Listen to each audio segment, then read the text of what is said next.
Verdade e Vida. Um momento de reflexão e inspiração para a sua vida. Um programa da Igreja Presbiteriana do Brasil. Verdade e Vida, com o pastor Hernandes Dias Lopes.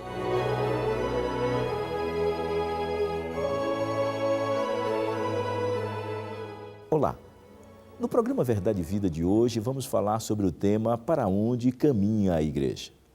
A cada dia, mais e mais igrejas são fundadas mundo afora. Porém, em que base?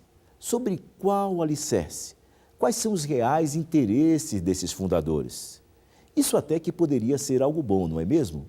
Mas o que estamos vendo são igrejas ensopadas de sincretismo religioso, às vezes buscando enriquecer seus fundadores e vendendo sonhos falsos aos seus seguidores. Igrejas que não estão cumprindo o propósito da noiva de Cristo, e sim realizando interesses pessoais, como busca desenfreada do lucro. Conceitos completamente fora dos planos de Deus. Em Apocalipse, Deus condena a influência dos falsos mestres na Igreja de Cristo e convida a todos nós, ao arrependimento de pecados e uma volta ao primeiro amor. Hoje em dia, com tantos escândalos envolvendo igrejas, temos ouvido falar bastante da necessidade de uma nova reforma e também de um avivamento real. Seja uma coisa ou outra, o que cada igreja precisa fazer é colocar Deus em primeiro lugar, buscando tanto a sã doutrina como a piedade pessoal, tanto a teologia bíblica como a ética cristã. Entenda mais sobre qual o caminho que a igreja tem seguido na mensagem que o reverendo Hernandes Dias Lopes estará pregando daqui a pouquinho, logo após o nosso intervalo. Não saia daí. Estamos apresentando Verdade e Vida. Você está preparado para pregar a palavra de Deus? Na verdade, não, mas eu tenho muita vontade de aprender. Preparado ainda não, mas estou estudando para isso. Se você quer se preparar para compartilhar o Evangelho, participe do congresso Prega a Palavra e fique pronto para pregar o Evangelho em todo tempo e lugar. Prega a Palavra, Congresso Nacional APECOM, de 28 a 30 de junho, em Águas de Lindóia. A gente se vê lá. No ano de 2011, eu estive visitando a Ásia Menor, hoje Turquia, percorrendo as 7 igrejas do Apocalipse. E eu confesso que foi um tempo difícil para mim, cheguei às lágrimas algumas vezes, porque aquelas igrejas hoje estão literalmente mortas. O que resta é apenas uma vaga lembrança de uma igreja que existiu no passado. Só temos escombros, pedras removidas e muita poeira, e nenhum sinal da igreja. Nesse mesmo lugar, existe menos de 1% de cristãos. Talvez você pergunte, por que estas igrejas morreram? Porque elas não ouviram o que o Espírito Santo disse a elas. Jesus Cristo, quando enviou o apóstolo Paulo à cidade de Éfeso, a capital da Ásia, ali uma igreja vigorosa, poderosa, foi edificada. Aquela igreja tornou-se missionária, plantou igrejas em toda a região da Ásia Menor, tornou-se uma igreja referência no mundo, porque houve ali um poderoso avivamento. A idolatria foi quebrada, a feitiçaria foi vencida, a palavra de Deus prevaleceu. Depois, a palavra de Deus nos diz que quando Paulo estava saindo desta cidade, ele alertou sobre a chegada dos falsos mestres. Mais tarde, quando ele envia sua primeira carta a Timóteo, que estava em Éfeso, ele diz que os falsos mestres já haviam chegado na igreja e estavam ensinando heresias, e Timóteo devia corrigir esses falsos mestres.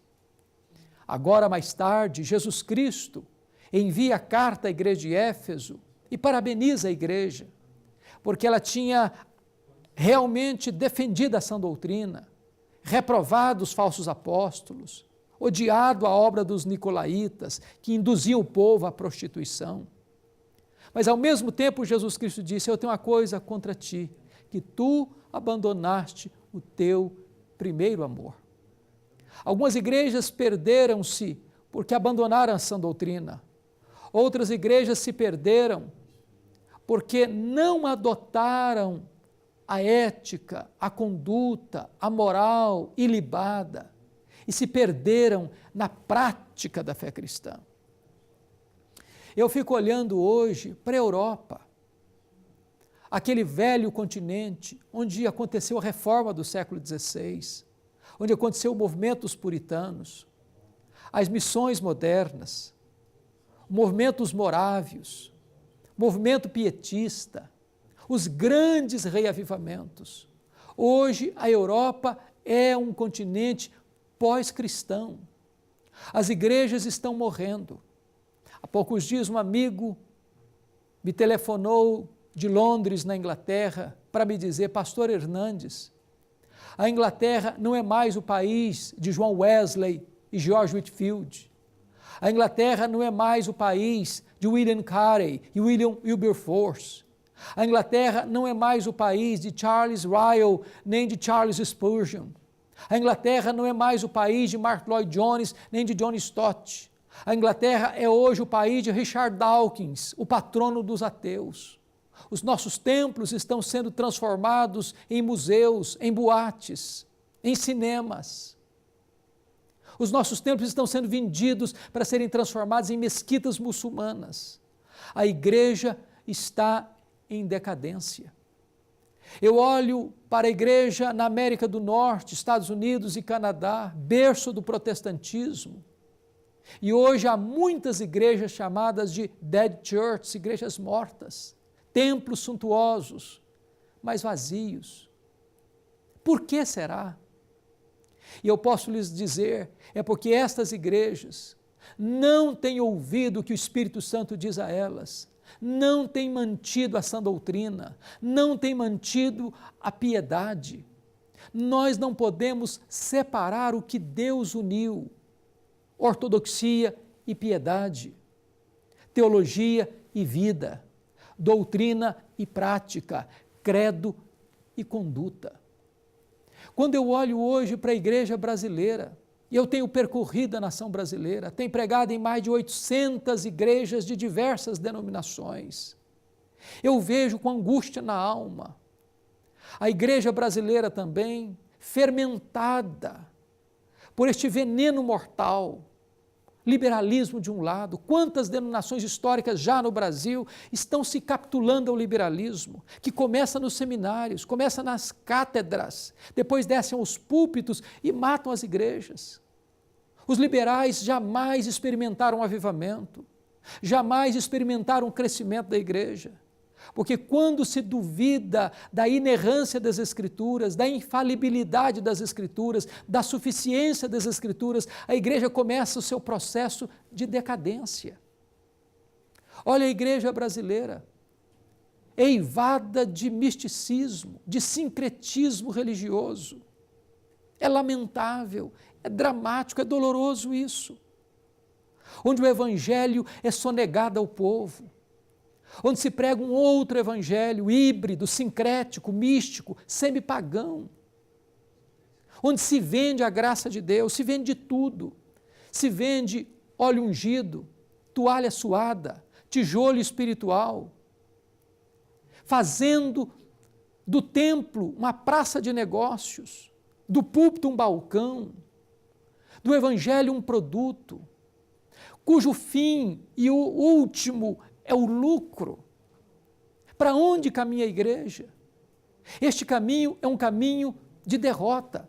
Não importa se os templos estão lotados, se as massas aderem, se é uma poderosa adesão, se não é o evangelho de Jesus Cristo que está sendo pregado, é a multidão que está sendo enganada.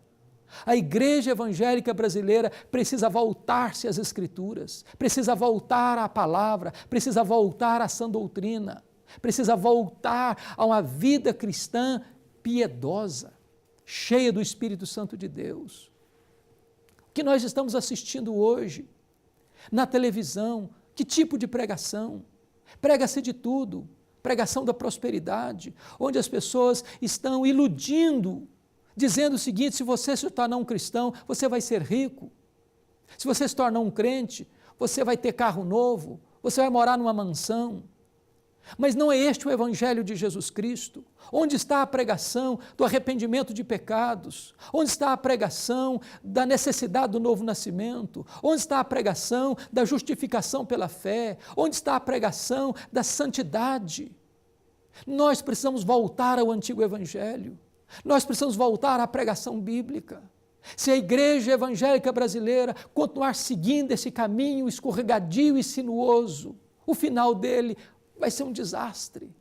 Precisamos urgentemente de uma volta às Escrituras, precisamos nos arrepender, precisamos nos voltar para Deus, precisamos de uma nova reforma religiosa, uma nova reforma espiritual, significando isso, uma volta às Escrituras, uma volta à palavra, uma volta ao cristianismo bíblico, uma volta à doutrina dos apóstolos.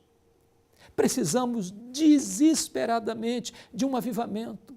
Há muitas igrejas ortodoxas, mas estão secas, estão áridas. Uma ortodoxia morta, como a igreja de Éfeso. Tinha doutrina, mas não tinha amor. Tinha perdido a piedade, tinha perdido o zelo por Deus, o amor por Deus, o amor pela causa de Deus. Eu conclamo a você, em nome de Jesus, a lutar pela igreja, a chorar pela igreja, a não abrir mão de vermos no Brasil uma igreja santa, uma igreja pura, uma igreja bíblica, uma igreja fiel, uma igreja que não está buscando aplausos dos homens, mas a aprovação de Deus, uma igreja que não esteja usando os métodos do pragmatismo para atrair pessoas, mas uma igreja que esteja definidamente comprometida com o evangelho da graça, com o evangelho da cruz de Cristo, com o evangelho da salvação. Eu quero orar por você. Você que me assiste agora, você que é pastor, você que é líder da igreja, não desista de ver uma igreja bíblica, uma igreja fiel ao Senhor Jesus Cristo, uma igreja que seja a agência do reino de Deus para levar o evangelho a toda a nação brasileira. Deus amado, nós precisamos urgentemente de uma intervenção da tua mão na igreja evangélica brasileira. Dá-nos a bênção, Senhor, de vermos uma reforma, uma volta para a palavra e um reavivamento espiritual, para que a igreja possa se reerguer e ser uma coluna viva nas tuas mãos a anunciar Jesus Cristo, o nosso glorioso Salvador. É a nossa oração, em nome de Jesus. Amém.